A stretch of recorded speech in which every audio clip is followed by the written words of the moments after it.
कि डाटी दी कैसे अरे संगतिया पुराना संगतिया पुराना कि देहिया हमार बाकी के जाना क्या बात डाटी दी कैसे संगतिया पुराना डाटी दी कैसे संगतिया पुराना देहिया हमार बाकी देहिए के दाना डाटी दी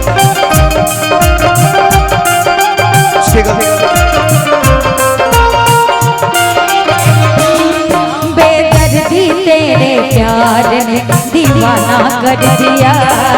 बेदर्दी तेरे प्यार ने दीवाना कर दिया मुझे दीवाना कर दिया कहीं भी लाके ना दिया मुझे दीवाना कर दिया कहीं भी लाके ना दिया ओ बेदर्दी तेरे प्यार ने दीवाना कर दिया बेदर्दी तेरे प्यार ने। हेलो, जब आप गाए हैं पवन सिंह जी का ये धुन तो मुझे भी कुछ याद आ रहा है। क्या कहियो कोरवे में कटत रहे रात हो कहियो अब तू बनेलू अनजान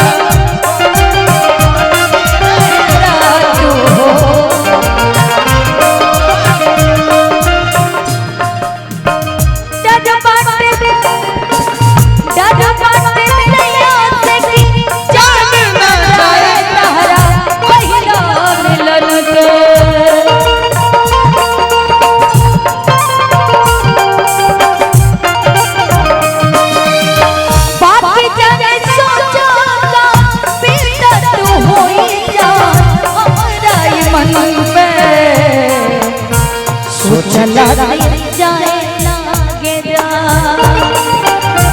सोच के निकल जाता परा गलू बला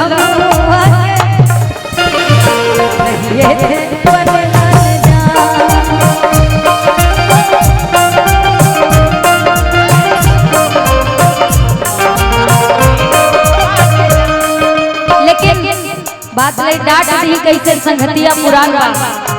लड़का अपना मेहरारू के मतलब अपना गर्लफ्रेंड के समझावत कहते कि सुनाओ पूरा जमाना हो तू एक कदम बात के काहे ले ले तू दिल पे एक कई मजाक के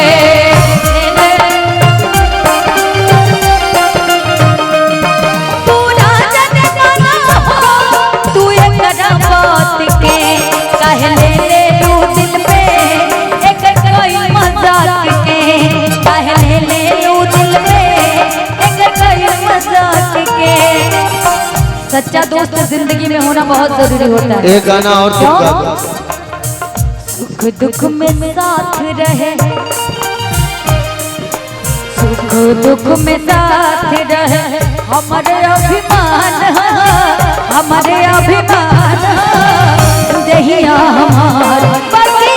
दहिए के जान हो डाट दी कैसे संगतिया पुरान हो संगतिया पुरान हो दहिया हमार बाकी दहिए के जान हो। कौन सा गाना अब यहाँ पर तो गाना जरूरी होना है। बताइए दिखाओ सर कहाँ पर रुक रहे? तुम भी गाओ